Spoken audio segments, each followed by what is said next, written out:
Seja bem-vindo ao podcast Conexões de Esperança. Este áudio é reprodução de leituras e reflexões diárias matinais de textos de Ellen White, feitas pelo pastor Carlos Alvarenga por videoconferência, através do aplicativo Zoom e transmitidas ao vivo pelo canal Conexões de Esperança no YouTube. Nosso desejo é que sua experiência com Deus seja enriquecida com o que você vai ouvir a seguir.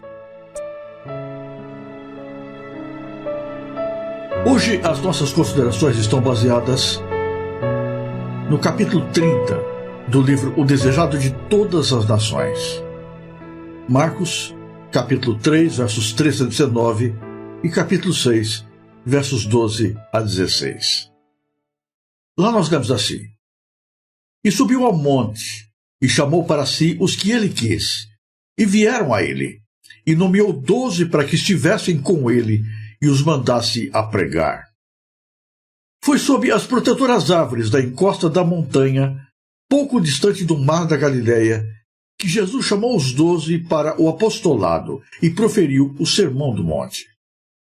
Os campos e as colinas eram os seus retiros favoritos, e muitos de seus ensinos foram ministrados sob a abóbada celeste, de preferência a templos ou sinagogas. O primeiro passo devia ser dado agora na organização da igreja que, após a partida de Cristo, o devia representar na terra. Não tinham à sua disposição nenhum custoso templo, mas o Salvador conduziu os discípulos ao retiro que amava, e no espírito dos mesmos ficaram para sempre ligados os sagrados incidentes daquele dia com a beleza das montanhas, do vale e do mar. Jesus chamara os discípulos para que os pudesse enviar como testemunhas suas, a fim de contarem ao mundo o que dele tinham visto e ouvido. Seu encargo era o mais importante a que já haviam sido chamados seres humanos. Deviam ser cobreiros de Deus na salvação do mundo. Como no Antigo Testamento, os 12 patriarcas ocuparam o lugar dos representantes de Israel. Assim, os 12 apóstolos deviam servir de representantes da Igreja Evangélica. O Salvador conhecia o caráter dos homens, daqueles que escolhera. Todas as suas fraquezas e erros lhes eram patentes. Sabia os perigos por que deviam passar, as responsabilidades que devia pesar sobre eles. E o coração afligiu-se-lhe por esses escolhidos. Sozinho sobre a montanha, junto ao mar da Galileia, passou a noite inteira em oração pelos seus discípulos, enquanto eles mesmos dormiam ao pé do monte.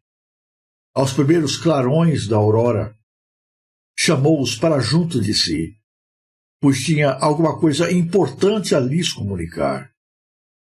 Esses discípulos tinham estado por algum tempo unidos a Jesus em laborativo. João e Tiago, André e Pedro, com Filipe e Natanael e Mateus, estiveram mais intimamente ligados a ele do que os outros e testemunharam mais de seus milagres. Pedro, Tiago e João estavam ainda em convívio mais íntimo com ele. Achavam-se quase continuamente ao seu lado, presenciando-lhe os milagres e ouvindo-lhe as palavras. João achegava-se a ele em intimidade maior ainda, de maneira que se distingue como aquele a quem Jesus amava. O Salvador os amava a todos, mas João era o espírito mais apto a receber-lhe a influência. Chegou assim a uma afinidade maior com Jesus, e por intermédio dele foram comunicados a seu povo os mais profundos ensinos espirituais do Salvador. A testa de um dos grupos em que são divididos os apóstolos acha-se o nome de Filipe. Filipe era um sincero indagador da verdade, mas tardio de coração para crer. Embora Filipe tivesse visto suas obras e experimentado seu poder, não tinha fé. Em feliz contraste com a incredulidade de Filipe, estava a infantil confiança de Natanael. Era homem de natureza intensamente fervorosa, homem cuja fé se apoderava das realidades invisíveis. Todavia, Filipe foi aluno na escola de Cristo, e o Divino Mestre lidou pacientemente com a sua incredulidade e o espírito tardio. Quando o Espírito Santo foi derramado sobre os discípulos, Filipe tornou-se um mestre, segundo as normas divinas.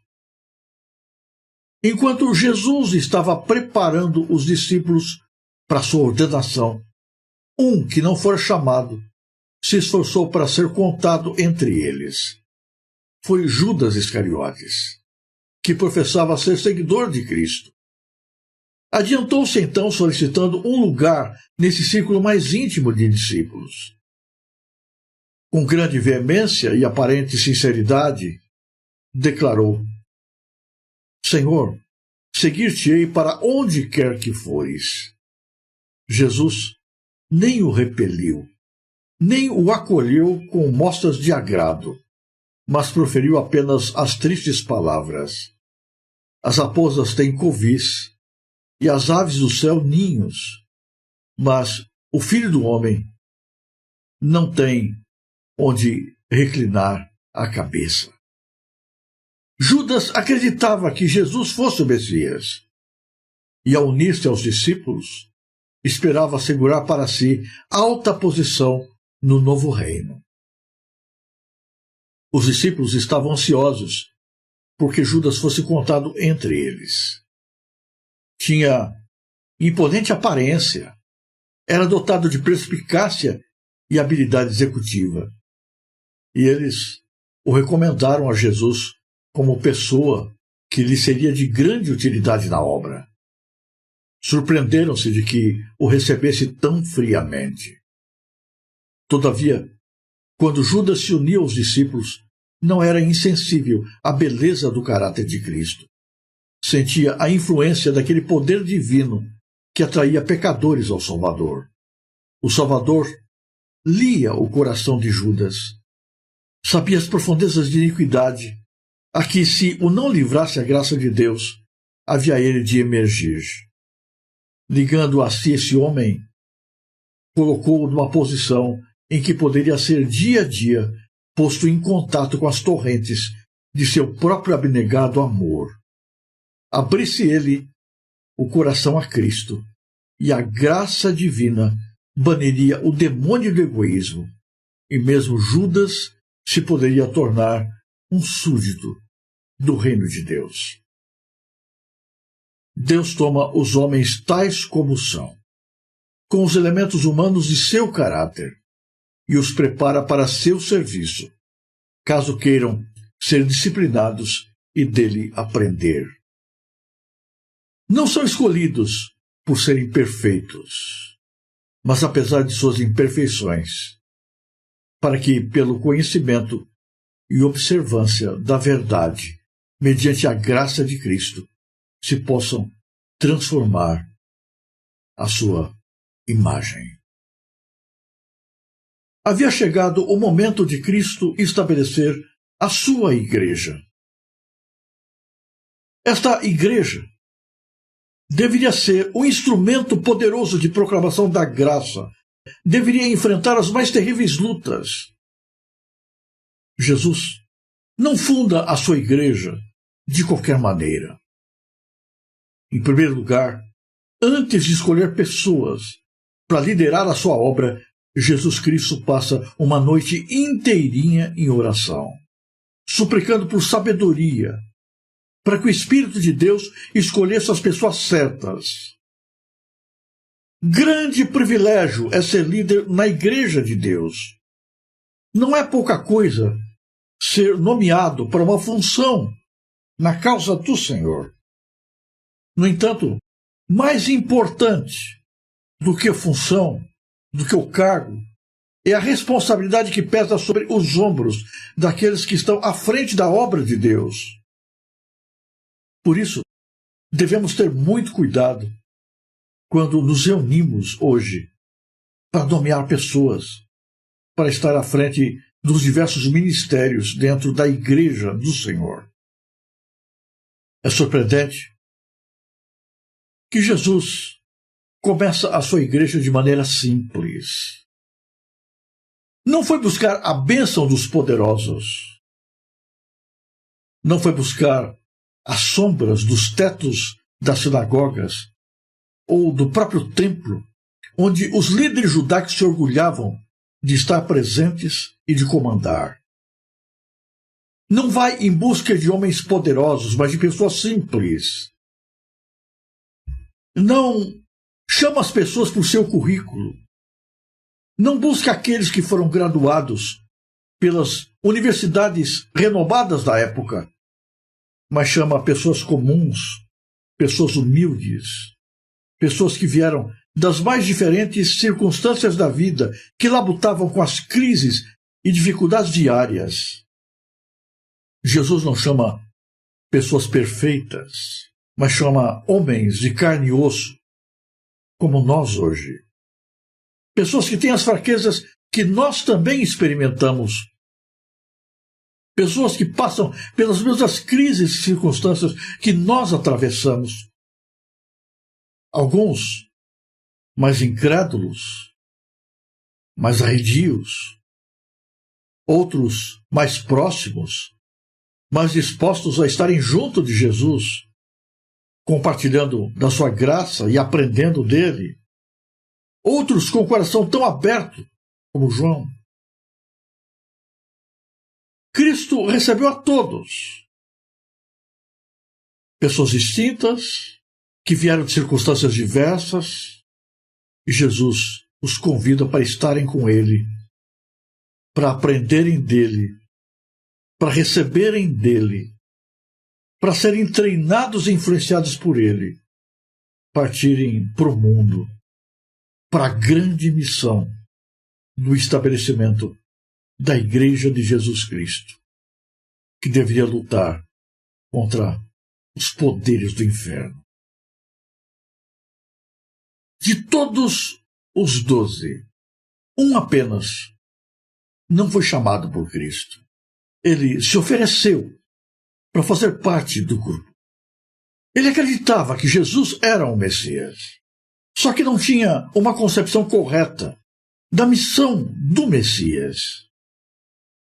Esperava o Messias com poder político, que se assentaria sobre o trono de Israel, e queria estar junto dele para receber vantagens quando esse Messias estivesse no auge do seu poder. Era ambicioso, queria muito da vida. E por isso, enxergando longe, aproximou-se de Cristo e disse: Mestre, eu estou disposto a te seguir para onde o Senhor for.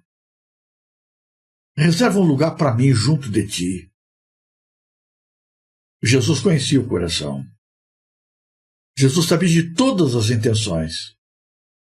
Ele não repeliu a Judas, mas também não o incentivou. Jesus abriu perante ele a realidade do seu reino, dos desafios que deveria enfrentar. Jesus disse: você está buscando vantagens materiais? Eu não tenho riquezas para te oferecer. Os animais têm o seu lugar de abrigo. O Filho do Homem não tem nenhum de reclinar a cabeça. Se você está buscando privilégios materiais, você está no lugar errado. Eu não tenho isso para oferecer para você. Mas ainda assim, Judas uniu-se aos discípulos. Ele era aquele que parecia mais preparado. Era o mais intelectual. Era o mais dotado de virtudes e capacidades. O melhor entre os 12. Qualquer pessoa inteligente duvidaria da sabedoria de Cristo se Cristo houvesse rejeitado Judas. Mas Deus não olha para a aparência exterior. Deus não olha para os talentos naturais. Deus não olha para a capacitação intelectual. Deus olha para o coração. Deus olha para a sinceridade. Deus olha para a submissão com que nos colocamos em suas mãos. E não importa quem somos, não importa o que tenhamos para oferecer, não importa como os outros nos avaliem, se nós nos colocamos inteiramente em suas mãos, como o barro se coloca nas mãos do oleiro, Jesus vai nos moldando, vai trabalhando a nossa vida, vai operando no nosso caráter, vai nos transformando pouco a pouco num vaso para honra e glória ao seu nome, num vaso que leve para o mundo a graça de Jesus. 2000 anos se passaram. E você talvez pergunte hoje, que lições tem para nós este episódio em que Cristo chamou os 12 e os nomeou como o fundamento da sua igreja? Jesus ainda não voltou. A obra da igreja ainda não terminou. Cristo ainda conta com seres humanos e, para realizar o seu trabalho, ele busca pessoas, assim como no passado. Ele não está chamando os líderes das religiões estabelecidas, porque eles estão ocupados demais, estão orgulhosos demais, estão interessados demais na cultura, na erudição, e não têm espaço para a graça de Deus. Jesus não chama gente rica, gente famosa, porque eles estão envolvidos demais com as coisas desta vida e não têm interesse para largar tudo e seguir Jesus.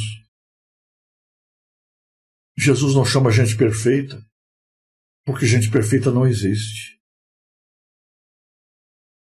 Cristo chama pessoas comuns, como você, que sofre os altos e baixos da vida, que vive as crises de ansiedade, de dúvida, que enfrenta as dificuldades que o mundo coloca diante dos nossos caminhos. Somos nós, pessoas como a gente, que Jesus chama. E Jesus chama não porque tenhamos alguma coisa para oferecer. Ele chama para que estejamos junto dele, para que aprendamos dele, para que estejamos perto dele, intimamente relacionados com ele. E junto dele recebamos o poder para sermos usados por ele. A medida em que Cristo pode nos usar depende da nossa resistência.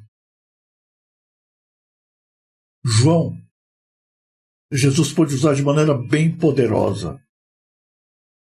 Sabe por quê? Porque João se colocou nas mãos de Jesus. João se rendeu ao amor de Jesus. João amava a Jesus de maneira indescritível. Se colocou de maneira tão íntima com Cristo, que Jesus pôde fazer uma grande obra no seu coração. Jesus pôde trabalhar mais poderosamente na vida de Pedro, porque Pedro, a despeito de tudo que ele tinha de ruim, deu espaço para Jesus. Ele estava mais intimamente ligado a Cristo do que outros discípulos. Por isso, mesmo tendo errado, mesmo tendo caído, mesmo em algum ponto da sua vida tendo tropeçado, fracassado vergonhosamente, ele se levantou e terminou a sua vida de maneira poderosa, vitoriosa. Tomé, Filipe, tardios, incrédulos, também estavam junto com Jesus, mas não receberam tanto da graça como poderiam, porque ficaram mais distantes. Foram usados por Deus, mas poderiam fazer mais, poderiam receber mais. Deixaram de fluir de maneira mais intensa daquilo que Jesus tinha para oferecer,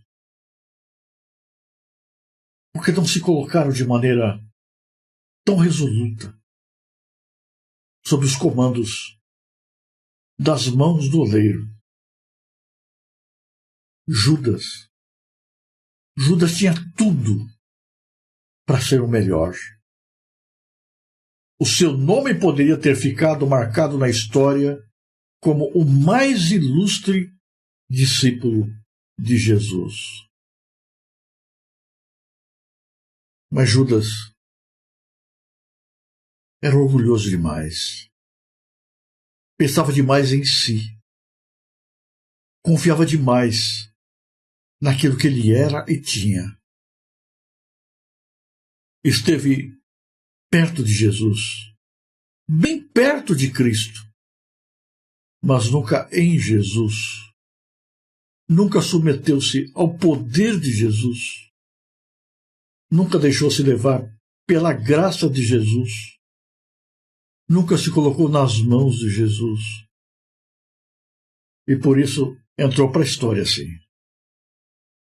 Mas como o nome execrável, como alguém que traiu o Mestre, como alguém que trocou Jesus por poder, por influência, por dinheiro. De que modo a graça de Jesus consegue alcançar você? Até onde as mãos de Jesus conseguem moldar o seu coração? Até que ponto Jesus consegue trabalhar em sua vida para usar você de maneira poderosa como um vaso de bênção? O problema não está na capacidade do oleiro, mas está na resistência do barro. O oleiro é o mesmo. O seu sonho para com cada um de nós é o mesmo. Mas o resultado final é diferente. Porque depende de nós. Você tem deixado que o oleiro molde a sua vida? Você tem se rendido sem limites à sua atuação?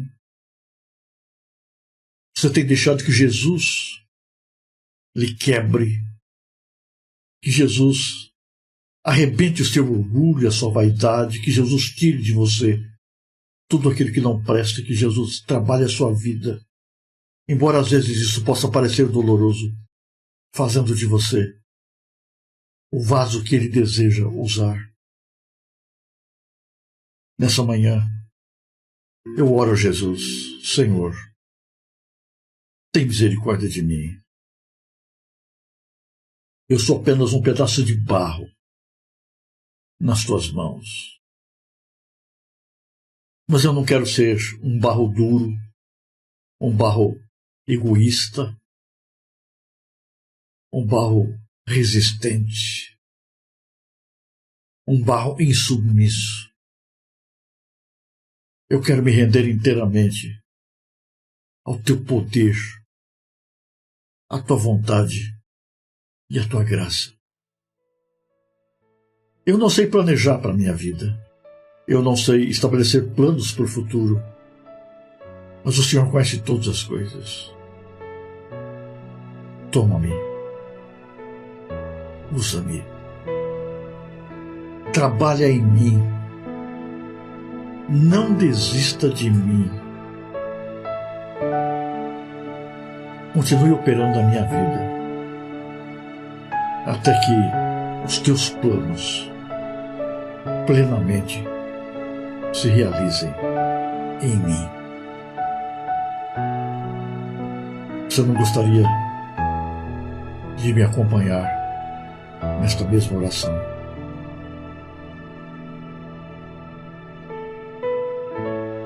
Se você apreciou este áudio, inscreva-se no canal para continuar conosco nesta jornada de crescimento espiritual.